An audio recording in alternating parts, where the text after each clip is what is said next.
latest update from Elon Musk's brain implant company Neuralink, we have learned the fate of their very first human patient. Neuralink has begun the most controversial medical experiment of the 21st century, bringing science fiction into a real world that might not be ready for the consequences of a cyborg revolution. Neuralink has arrived. Now what comes next?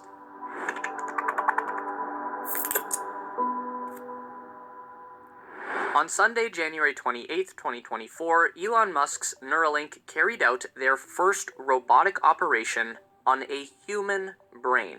The patient was implanted with a total of 64 wires directly into the tissue of their cerebral cortex, each wire containing 16 microscopic electrode sensors, and then a very small battery-powered computer device was nestled inside this person's skull before the incision was sealed up and the N1 chip was powered on for the first time inside a live human being.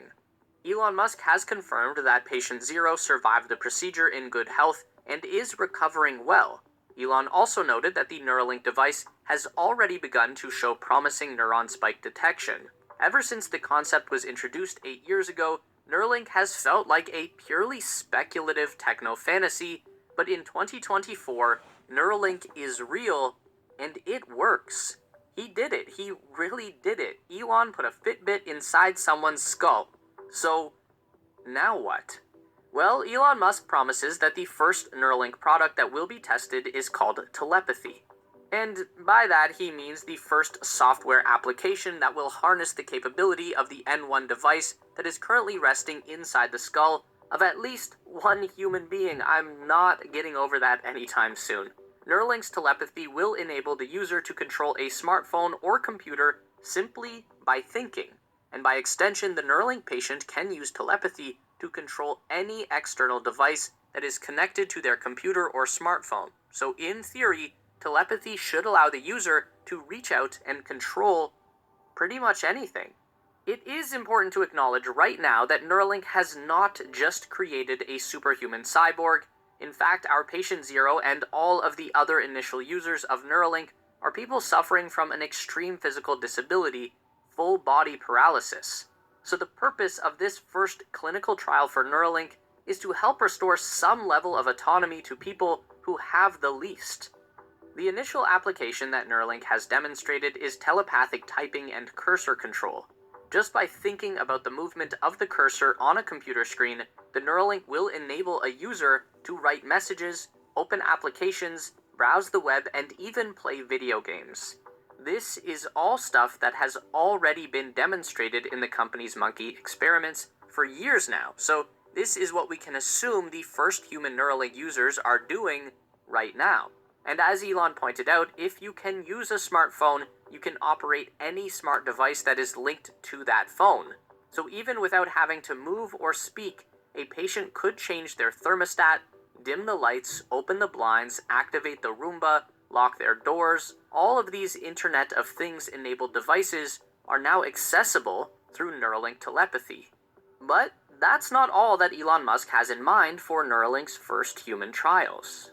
Elon also teased that Neuralink is working on a second application that will join telepathy. This one is called blind sight.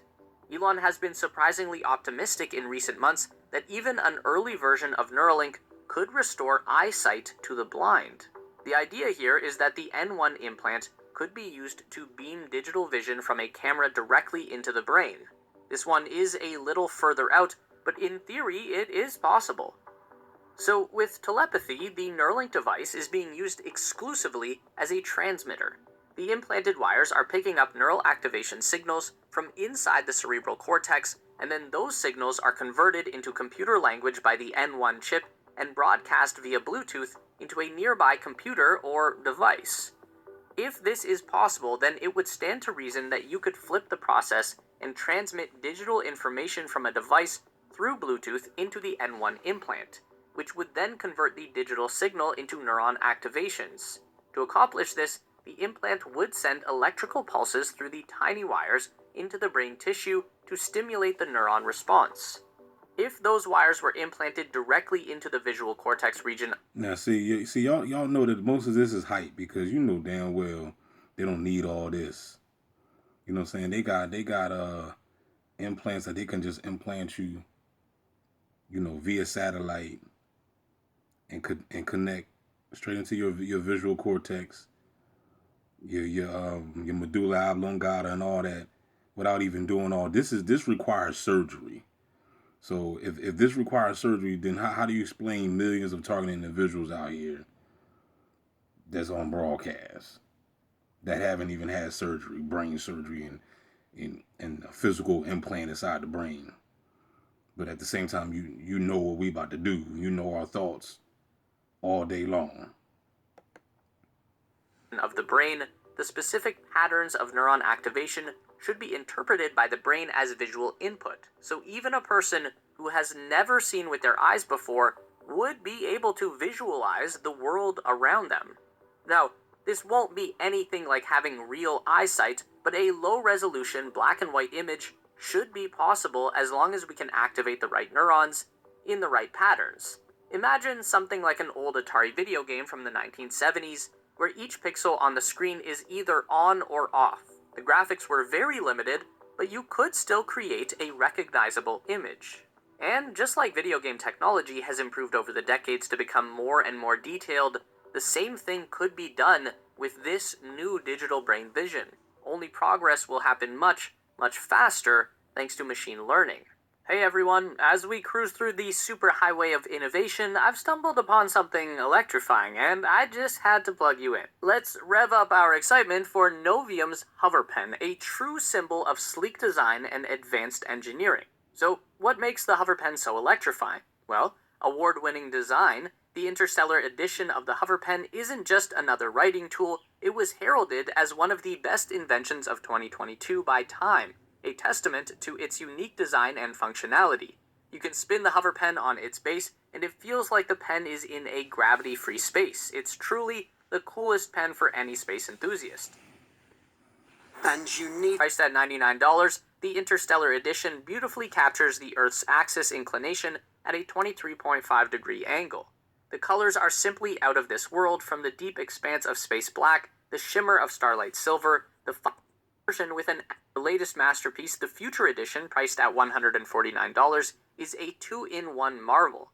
Fountain pen or roller bar, you get to choose with its interchangeable tip, and for those who value unparalleled luxury, there's a premium edition featuring an 18 solid karat gold nib. Whether you're treating yourself or searching for that perfect gift for a loved one, hover pens are more than just writing instruments. They are a blend of art and the mysteries of space, offering an unrivaled writing experience and serving as a timeless piece of luxury. For the Tesla Titans of my community, here's an electrifying offer. Use code TESLASPACE and grab a 10% discount along with free shipping on all hover pens.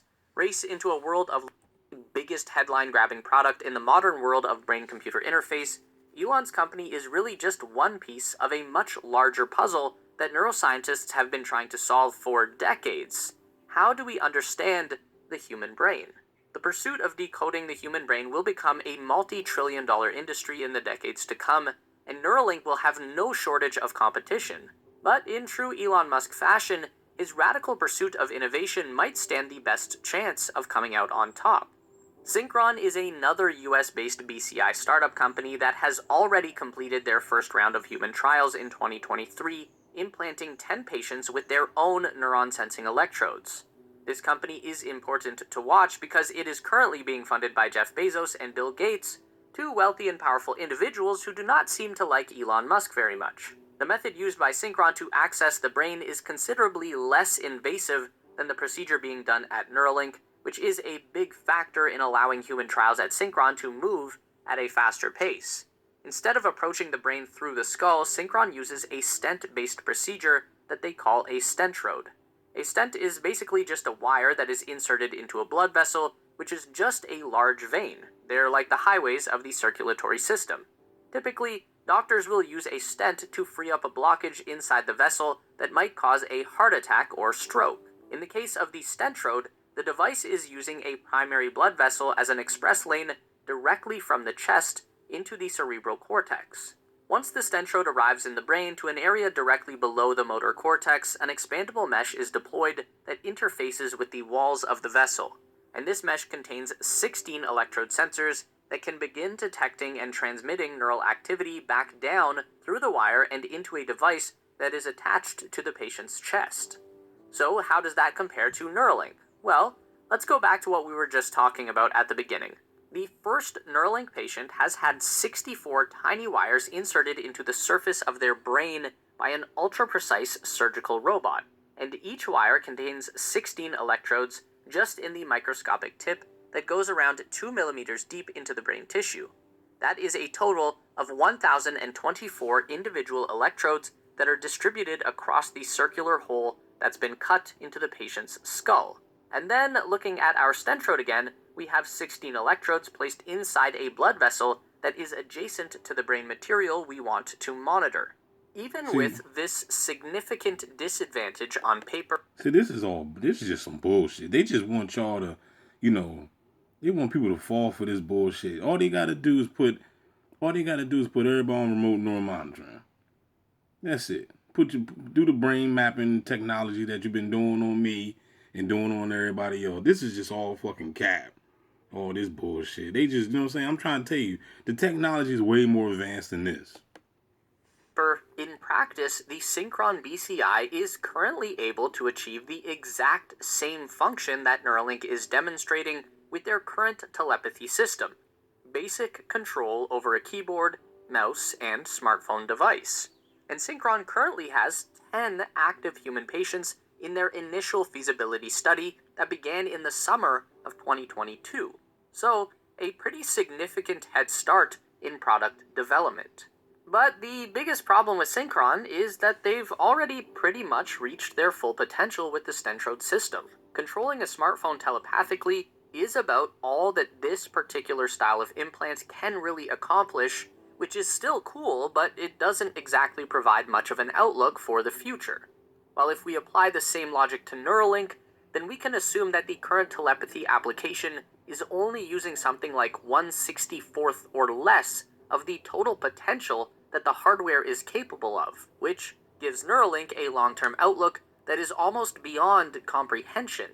Elon Musk has speculated a lot of potential outcomes like curing brain disease, correcting mental illness, ending obesity, and interfacing the human brain with an artificial super intelligence. And outcomes like curing brain disease, correcting mental illness, speculated a lot of potential outcomes like curing brain disease, I could cure brain disease. Stop radiating people. Mental illness. I could cure mental illness. Stop psychologically fucking with people. Ending obesity. And I could stop obesity. Get rid of these fast food chains. You know what I'm saying? It's just that fucking simple. Interfacing the human brain with an artificial super intelligence. Now, there is obviously no... They try to make it seem like he's this god and he's doing this. He's so magnificently smart and so advanced. Man, this is bullshit. Evidence to say that Neuralink actually can do any of those things, but there's just as little concrete proof to say that it can't. All we really know is that we don't know the full potential of the Neuralink hardware. Exactly. But we can take a look at another BCI technology that is as close to Neuralink as anyone else has come. This is BlackRock Neurotech. It sounds like a scary name, and it kinda is. BlackRock, along with another company called Vanguard, are famous for owning the entire world. BCI technology is one of the longest plays that BlackRock has been involved with, conducting their first human trial almost 20 years ago. BlackRock Neurotech